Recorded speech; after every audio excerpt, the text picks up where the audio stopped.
Online জুয়ার অন্ধকার জগৎ। অনলাইন জুয়া কি? জুয়া এমন একটি কার্যকলাপ যেখানে ব্যক্তি টাকার বিনিময়ে ভাগ্যের উপর নির্ভর করে কিছু লাভ বা ক্ষতির সম্ভাবনা নিয়ে অংশগ্রহণ করে।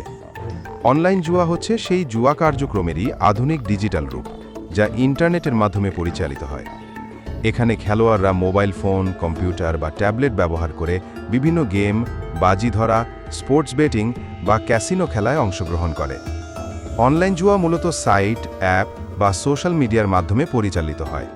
ব্যবহারকারীরা digital payment, mobile banking, crossover currency ইত্যাদির মাধ্যমে অর্থ লেনদেন করে। অনলাইন জুয়ার সূচনা হয় ১৯৯৪ সালে, যখন অ্যান্টিগুয়া ও বারবুডা নামক একটি দেশ free trade and processing act পাশ করে, যা অনলাইন গেমিং কোম্পানিকে লাইসেন্স প্রদান করে। একই বছরে প্রথম অনলাইন ক্যাসিনো গেমিং ক্লাব যাত্রা শুরু করে। এরপর ধীরে ধীরে ইউরোপ ও আমেরিকায় এটি ব্যাপক জনপ্রিয়তা লাভ করে। ২০০০ সালের পর থেকে অনলাইন বেটিং ও ক্যাসিনোর ব্যবসা বিস্তৃত হতে থাকে এবং মোবাইল ফোন প্রযুক্তির অগ্রগতির কারণে এটি বিশ্বজুড়ে এক ধরনের মহামারীর মতো ছড়িয়ে পড়ে। বাংলাদেশে অনলাইন জুয়া সরাসরি বৈধ নয় এবং এটি আইনত নিষিদ্ধ। তবে প্রযুক্তির অগ্রগতির সাথে সাথে বিদেশি ও দেশীয় কিছু চক্র ভার্চুয়াল প্রক্রিয়ায় অনলাইন জুয়া ঢুকিয়ে দেয় দেশের ভেতরে। ২০১৫ সালের পর থেকে মোবাইল ইন্টারনেটের সহজলভ্যতার কারণে এ ধরনের কার্যকলাপ দ্রুত প্রসার লাভ করে। বিভিন্ন Facebook page, YouTube channel, WhatsApp ও টেলিগ্রাম গ্রুপের মাধ্যমে তরুণদের মাঝে এটি ছড়িয়ে পড়ে। এছাড়া আইপিএল, ফিফা ও অন্যান্য আন্তর্জাতিক খেলা ঘিরে গড়ে ওঠে অনলাইন বেটিং চক্র। যেহেতু এসব খেলার সময় প্রচুর অর্থ বিনিয়োগ করা হয়, তাই অনেকে লোভে পড়ে এমন জুয়ায় অংশ নিতে শুরু করে। অনলাইন গেম যেমন তিন পাত্তি, রামি, লুডো আর্ন মানি বা Bet365-এর মতো অ্যাপে প্রতিদিন হাজার হাজার তরুণ অংশ নিচ্ছে। বাংলাদেশের তরুণ সমাজ বর্তমানে অনলাইন জুয়ার সবচেয়ে বড় ভুক্তভোগী। বেশিরভাগ সময় দেখা যাচ্ছে স্কুল, কলেজ ও বিশ্ববিদ্যালয়ের ছাত্রছাত্রীরা অবসর কাটাতে অর্থ উপার্জনের সহজ পথ হিসেবে এসব প্ল্যাটফর্মে জড়িয়ে পড়ছে। প্রথমে বিনা খরচে বোনাস বা রেফার সুবিধা দিয়ে প্ল্যাটফর্মগুলো আকৃষ্ট করে, এরপর ধীরে ধীরে অর্থ লগ্নির দিকে ঠেলে দেয়। অনেকেই প্রথমে কিছু টাকা জিতে উৎসাহিত হয় এবং এরপর বড় অঙ্কের টাকা লগ্নি করে সর্বস্ব হারিয়ে ফেলে। গবেষণায় দেখা গেছে দেশের প্রায় ৩০-৪০% তরুণ বর্তমানে কোনো না কোনোভাবে অনলাইন জুয়ার সঙ্গে যুক্ত। শুধু শহরেই নয়, এখন গ্রামাঞ্চলেও মোবাইল ইন্টারনেটের কারণে এই আসক্তি ছড়িয়ে পড়েছে। অনলাইন জুয়ার প্রতারণা কিভাবে মানুষকে বোকা বানাচ্ছে? অনলাইন জুয়া শুধু আসক্তিই নয়, বরং এটি একটি সুপরিকল্পিত প্রতারণার ফাঁদ। একে কেন্দ্র করে তৈরি হয়েছে একটি বিশাল চক্র, যারা সাধারণ মানুষকে মুনাফার লোভ, সময় এবং বিশ্বাস সবকিছুই ধ্বংস করে দিচ্ছে। এ প্রতারণা এতটাই সূক্ষ্ম ও ছলনাময় যে অনেক শিক্ষিত ও সচেতন মানুষও এর শিকার হয়ে পড়ে। অনলাইন জুয়ার প্রতারণার ধরনগুলো বিশদভাবে তুলে ধরা হলো। ১. মুনাফার লোভ দেখিয়ে ফাঁদে ফেলা। প্রথম ধাপে প্রতারকরা বিভিন্ন বিজ্ঞাপন, social media post, referral link কিংবা পরিচিতদের মাধ্যমে প্রচার করে মাত্র ১০০ টাকা লগ্নি করে জিতে নিন ১০০ টাকার বিনিময়ে ১০,০০০ টাকার বিনিময় ইত্যাদি। এই লোভনীয় অফার দেখে অনেকেই আগ্রহী হয়ে পড়ে এবং অ্যাপ বা ওয়েবসাইটের প্ল্যাটফর্মগুলোতে আগ্রহী হয়ে পড়ে। এদের মধ্যে অনেকে প্রথম দিকে কিছু টাকা পায়, যা আসলে ফাঁদ ব্যবহার করে মিথ্যা জয় দেখানো। অনলাইন ক্যাসিনো বা বেটিং অ্যাপগুলোর বেশিরভাগই বট, কৃত্রিম বুদ্ধিমত্তা চালিত প্রোগ্রাম ব্যবহার করে। শুরুতে ব্যবহারকারীকে কিছু টাকা জিতানোর অনুভূতি দেয়া হয়, যাতে সে আত্মবিশ্বাসী হয়ে আরও বেশি অর্থ লগ্নি করে। এরপর যখনই বড় অঙ্কের টাকা ঢোকানো হয়, তখন সিস্টেম এমনভাবে পরিচালিত হয় যেন ব্যবহারকারী একের পর এক হারে। তবে সবকিছুই এমনভাবে সাজানো থাকে যেন এটি ভাগ্যের খেলা বলে মনে হয়।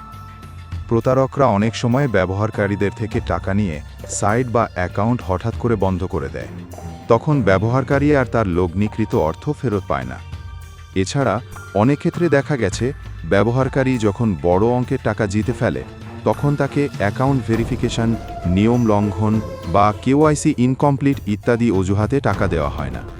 ৪. ভুয়া অ্যাপ ও ওয়েবসাইট তৈরি করে ঠকানো। প্রতারণার উদ্দেশ্যে তৈরি করা হয় একাধিক ভুয়া জুয়ার অ্যাপ ও ওয়েবসাইট। এগুলোর ডিজাইন আন্তর্জাতিক মানের প্রকৃত ক্যাসিনোর মতো দেখতে হলেও ভেতরে থাকে পুরোটাই প্রতারণার কৌশল। এসব প্ল্যাটফর্মগুলো অ্যান্ড্রয়েড অ্যাপ, এপিকে ফাইল বা ফেসবুক লিঙ্কের মাধ্যমে ছড়ানো হয়। ব্যবহারকারী ইনস্টল করার পর এসব অ্যাপ তার ফোনের তথ্য চুরি করে এবং পরে তাকে অর্থ হারাতে বাধ্য করে। 5. সেলিব্রিটি বা ইনফ্লুয়েন্সার দিয়ে প্রচার। অনেক সময় কিছু সোশ্যাল মিডিয়া ইনফ্লুয়েন্সার বা ইউটিউবারকে ব্যবহার করে অনলাইন জুয়ার বিজ্ঞাপন চালানো হয়।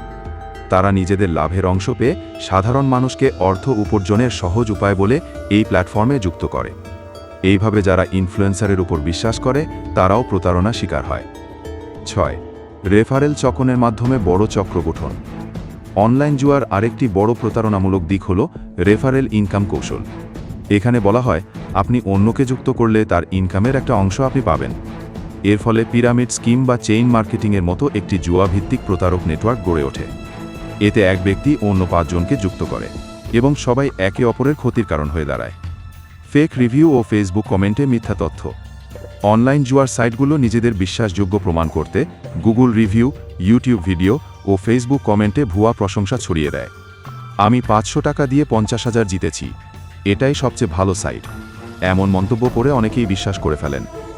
আসলে এসব মন্তব্য ও ভিডিওর বেশিরভাগই সাজানো ও কন্টেন্ট। 8.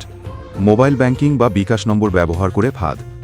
জুয়ার টাকা লেনদেনের জন্য বিকাশ, নগদ বা ব্যক্তিগত অ্যাকাউন্ট ব্যবহৃত হয়। প্রতারকরা একটি নির্দিষ্ট নম্বরে টাকা পাঠাতে বলে এবং টাকা পাঠানোর পর ব্যবহারকারী যোগাযোগ করতে পারলে দেখা যায় সে নম্বর বন্ধ বা ব্লক করা হয়েছে। এভাবে হাজার হাজার মানুষ প্রতিদিন প্রতারিত হচ্ছে এবং এর কোনো রেকর্ডও পাওয়া যাচ্ছে না। এই প্রতারণার পরিণতি: ব্যক্তিগত অর্থনৈতিক ধ্বংস। অনেকে ঋণ নিয়ে বা পরিবার থেকে চুরি করে টাকা লগ্নি করে সব হারায়। মানসিক বিপর্যয়, হতাশা, আত্মঘাতী প্রবণতা, সম্পর্ক বিচ্ছেদ ইত্যাদি দেখা যায়। অপরাধমূলক কর্মকাণ্ড। টাকা জোগাড় করতে গিয়ে অনেক তরুণ অপরাধে জড়িয়ে পড়ে। সমাজে অবিশ্বাস ও পরিবারের মধ্যে বিশ্বাস হারায়। প্রতিরোধ ও করণীয়: সচেতনতা ছড়ানো, স্কুল, কলেজ ও কমিউনিটি লেভেলে সচেতনতামূলক প্রোগ্রাম চালানো। আইনি পদক্ষেপ: সাইবার ক্রাইম ইউনিটের মাধ্যমে এসব চক্র শনাক্ত করে আইনের আওতায় আনা। 3. সোশ্যাল মিডিয়া নিয়ন্ত্রণ। জুয়া সংশ্লিষ্ট পেজ ও লিঙ্ক ব্লক করা। 4. অভিভাবকদের নজরদারি। সন্তানের ফোন, অ্যাপস ও লেনদেনের প্রতি দৃষ্টি রাখা। 5. ভুল বুঝলে সাহায্য পাওয়া। অনেকে একবার জড়িয়ে পড়ে, তাই সহায়তা ও কাউন্সেলিংয়ের প্রয়োজন। অনলাইন জুয়া এখন আর কেবল এক ধরনের খেলা নয়, এটি একটি প্রতারণামূলক ব্যবসা যা লক্ষ লক্ষ মানুষের জীবন ধ্বংস করে দিচ্ছে। যেহেতু এটি প্রযুক্তি নির্ভর ও ভার্চুয়াল, তাই এর প্রতারণা ধরা কঠিন।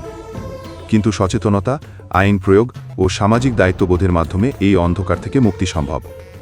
আমাদের সবাইকে নিজে সচেতন হতে হবে এবং অন্যকেও সচেতন করতে হবে এই প্রতারণার ফাঁদ থেকে দূরে রাখতে।